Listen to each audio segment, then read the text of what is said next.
You search for how to use suggestion mode in Google Sheets, and I'm going to show you exactly how that works. First thing to note, Google Sheets doesn't have a dedicated suggesting button like Google Docs does. But you can still propose changes, and the workflow I'll walk you through is what most teams actually use. So open your browser, head to sheets.google.com, and open the spreadsheet you're working on. I've got a monthly budget tracker right here. Look in the top right corner, next to the big blue Share button. There's a drop-down that says Editing. Click it. You'll see Editing, Viewing, and that's it, no suggesting. If you've used Docs, that button is right there, but Sheets never got it. So instead, we'll use comments as the core suggestion engine. Say I want to recommend increasing the entertainment budget from $200 to $250. I select the cell, right-click, and hit Comment. I type exactly what I think should happen, recommend bumping to $250 based on Q1 actuals. Click the blue Comment button. Notice the original number is still there, untouched. The comment hangs off the cell with a little orange indicator. That comment is your proposed edit. The spreadsheet owner can read it and decide. Now, if somebody specific needs to review this, I'll mention them right inside the comment. I click the comment to open it, type the @ in their name or email. The autocomplete pops up, I pick the person, and finish the note. They'll get an email and can even reply to the thread without ever touching the cell value. That keeps the conversation attached to exactly the right spot. If the editor makes the change, they can resolve the comment. Click the checkmark, the comment disappears from the active view but still lives in the comment history. I always resolve comments once the edit is done because it keeps the sheet clean and shows the team what's finished. If you skip that step, the cell keeps that orange triangle and everyone wonders if it still needs action. Comments handle individual suggestions, but what if someone edits a cell directly without asking? That's where version history saves you. Go to File, Version History. See Version History. A sidebar opens with timestamp snapshots. Click one and the sheet highlights exactly what changed. I can see the old entertainment budget was $200 and somebody later upped it. If I need to roll back, I hit the big green Restore This Version button.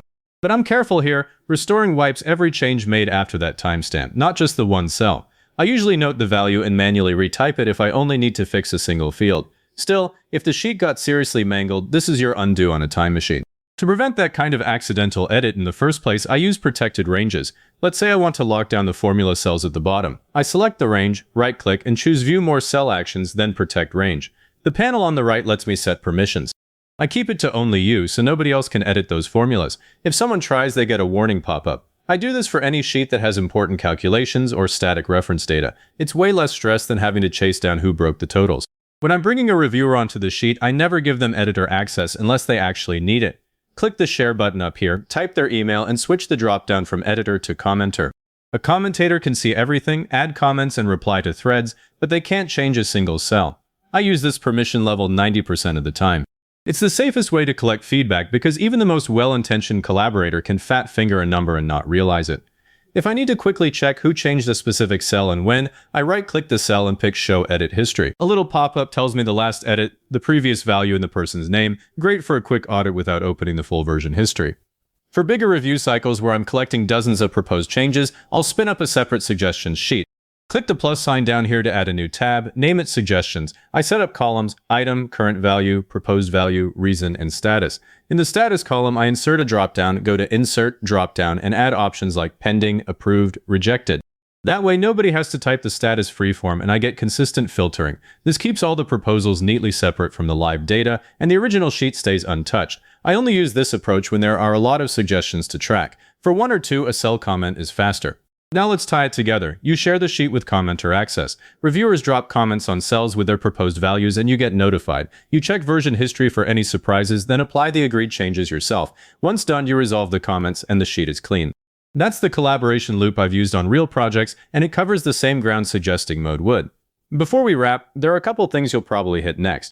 First, if you accidentally restore a version and panic, you can undo it immediately with Ctrl-Z, or just go back into version history and restore the newer version. Restoring doesn't delete the other snapshots, they all stay until you manually delete the version history. Second, if you need to export the comments or suggestions for a meeting, you can download the sheet as a PDF, File, Download PDF document, and the comments will show. And that suggestions sheet is obviously exportable as its own tab, so you're not stuck inside Sheets for sharing feedback. If this helped, hit like so the algorithm knows it worked for you, subscribe so you don't miss the next one, and leave a comment saying this was helpful. Comments are what push this to other people looking for the same thing.